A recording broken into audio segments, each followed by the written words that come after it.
காத்து மேகமாய் நாம் சேர்ந்து போகலாம். பூங்கொத்தை போலவே முகம் வைத்து வாழலாம். நம் சிரிப்பை படம் பிடித்து வாழ்த்து மடல் வழங்கிடலாம். நூற்றாண்டை தாண்டியும் நம் பெயர் நாளை நிலைத்திடலாமே.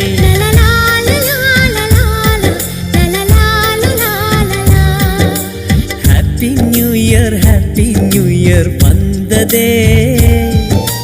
அன்பை சொல்லி ஆசையுள்ளம் துள்